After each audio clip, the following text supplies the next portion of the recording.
Assalamualaikum warahmatullahi wabarakatuh. Hello guys, Hanum Jayanti here. And today I want to talk to you quickly and share some insights with you that I had about colonialism, post-colonialism, Islam, and education. So, what is colonialism? Let's learn together.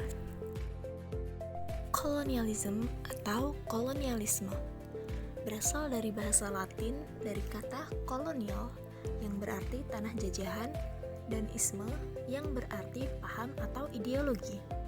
Jadi dapat diartikan kolonialisme adalah suatu upaya yang dilakukan oleh negara untuk menguasai wilayah tertentu yang berada di luar daripada wilayah negaranya itu sendiri. Kolonialisme wilayah Muslim oleh kekuatan Eropa pada abad ke-19 dan ke-20 telah meninggalkan bekas yang abadi dan tak terhapuskan pada Islam dan pendidikan Islam. Sebelum abad ke-19, hegemoni kekuatan Barat sudah mulai terlihat. Hal ini bermula dari adanya penandatanganan yang dilakukan oleh Ottoman terhadap perjanjian Karlowitz pada tahun 1699 yang mengakhiri 16 tahun permusuhan kekaisarannya dengan Liga Suci. Siapa saja sih negara yang tergabung dalam Liga Suci itu? Yang pertama ada Australia, kemudian Polandia, Venesia, dan terakhir yaitu Rusia. Dengan demikian, maka Ottoman mengalami kemunduran. Setelah masa kemundurannya, bangsa Barat semakin leluasa menguasai wilayah-wilayah Islam, terutama negara-negara yang memiliki kekayaan sumber daya alam yang melimpah, seperti negara Inggris yang menjajah India, Belanda yang menjajah Indonesia dan Kepulauan Malaysia, kemudian Rusia yang menjajah Kaukasus dan Turkistan, serta sebagian besar negara Muslim yang berada di bawah pemerintah kolonial baik secara langsung maupun tidak langsung. Selain kolonialisme berdampak pada perbudakan, kemiskinan, dan kesengsaraan, kolonialisme Barat juga berdampak pada perubahan tatanan kehidupan masyarakat, terutama dalam bidang politik, militer, dan intelektual Muslim. Sebagai implementasinya, kita dapat melihat dari adanya pemberlakuan hukum sekuler dan pendidikan tipe Barat. Mengenai hukum sekuler, dapat kita lihat dari negara Turki yang dimodernisasi oleh Mustafa Kemal Atatürk. Dengan demikian, hukum sekuler berarti suatu negara tidak dapat ikut campur dalam urusan agama apapun. Sementara, terkait pendidikan tipe Barat, ini kita dapat melihatnya lebih dekat lagi dengan berdirinya madrasah-madrasah di Indonesia yang berbasis saintek. Kemudian, bagaimana sih tanggapan umat Muslim sendiri terhadap kolonialisme Barat tersebut?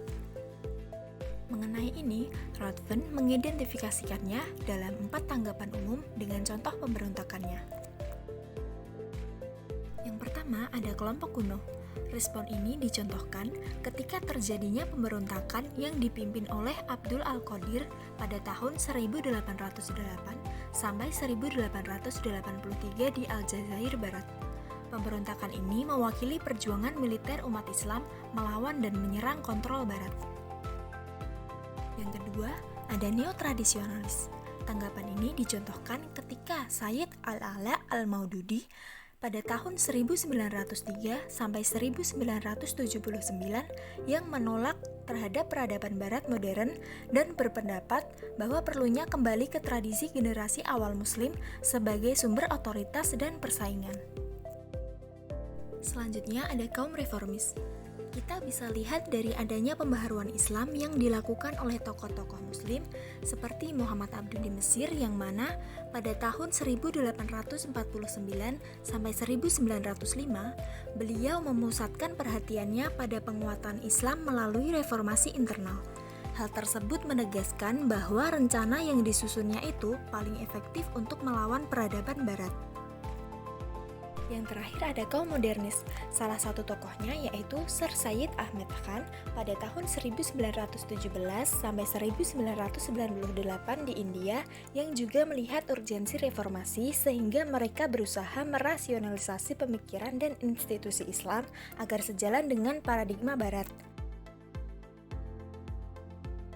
Sebagai contohnya, dapat kita lihat dari pola pendidikan pada pondok pesantren modern Gontor di Indonesia yang berusaha mengimplementasikan bahasa asing yakni bahasa Inggris sebagai bahasa pengantar pendidikan mereka karena mereka ingin berkemajuan dan bisa bersaing dengan Barat.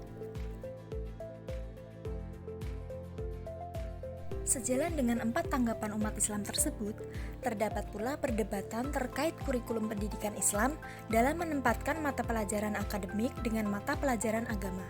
Hal tersebut terjadi antara kelompok tradisionalis dan reformis. Tanggapan mengenai kurikulum pendidikan yang pertama yaitu dari kelompok tradisionalis.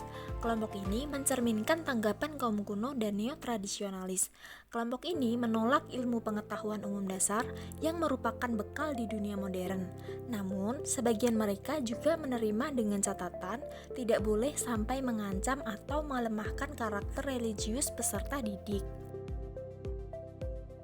Sedangkan untuk tanggapan yang kedua, yakni dari kelompok reformis yang mencerminkan tanggapan kaum modernis dan reformis. Kelompok ini beranggapan bahwa madrasah harus dimodernisasi melalui pembelajaran mata pelajaran akademis dalam kerangka Islam, sehingga para lulusannya baik sebagai pemimpin agama masa depan maupun profesional yang memegang pekerjaan sekuler diberdayakan dengan kemampuan yang dapat memberikan jawaban atas pertanyaan dan tantangan modern di dunia yang mengglobal. So that's all the information about colonialism, post-colonialism, Islam, and education.